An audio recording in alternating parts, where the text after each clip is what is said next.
पंढरपूर मंगळवेढा मतदारसंघातील मतदारांच्या मनातील भावी आमदार चेअरमन अभिजित आबा पाटील यांना वाढदिवसाच्या हार्दिक शुभेच्छा। शुभेच्छुक अभिजित आबा पाटील मित्र परिवार पंढरपूर।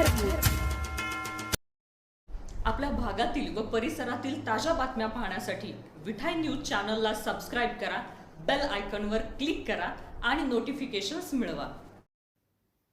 नमस्कार, विठाई न्यूजमध्ये आपल्या सर्वांचं स्वागत आहे। आज बुधवार 31 जुलै सायंकाळी 6 वाजताची उजनी अपडेट मी आपणाला देणार आहे। उजनी 50 पार करून साठीकडे झपाट्याने भरत आहे। त्याचबरोबर खडकवासला धरण साखळीमध्ये पाऊस झाल्याने पुन्हा खडकवासला धरणामधून विसर्ग सोडला जातोय।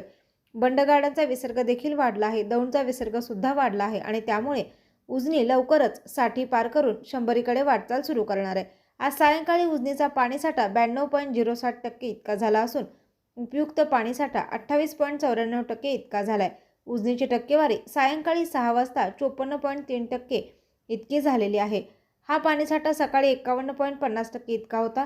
सायंकाळी 6 वाजता दौंडची आवक 26,878 क्युसेक्सनं पाणी दौंडमधून उजनीमध्ये सोडण्यात येत आहे। ही आवक 20,852 क्युसेक्स इतकी होती, म्हणजे साधारण 6,000 क्युसेक्सनं दौंडचा विसर्ग वाढलाय।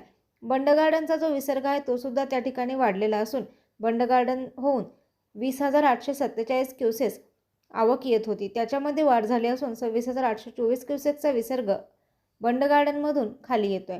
त्याचबरोबर खडकवासला धरण साखळीमध्ये पाऊस झालाय। पानशेत धरणामधून खडकवासला धरणामध्ये पाणी येत आहे। खडकवासला धरणामधून सुद्धा 11,000 क्युसेक्सचा विसर्ग आज सकाळपासून खाली सोडला जात आहे। घाटमाथ्यावरती खिरेश्वरला 54 मिलीमीटर, भीमाशंकरला 45 मिलीमीटर, खंडाळ्याला 21 मिलीमीटर पावसाची नोंद आहे। त्याचबरोबर वरील धरणांमधून पाणी खाली आल्यानंतर उजनीमध्ये येणारा विसर्ग सुद्धा वाढणार आहे। उजनी आज 55%च्या जवळ पोहोचलेली आहे। उद्यापर्यंत उजनी 60% पर्यंत पोहोचेल आणि उजनीची वाटचाल 100कडे होईल। यावर्षी उजनी 100% भरेल। 117 TMCचा पाणीसाठा उजनी धरणामध्ये होईल ही सगळ्यांना आशा आहे।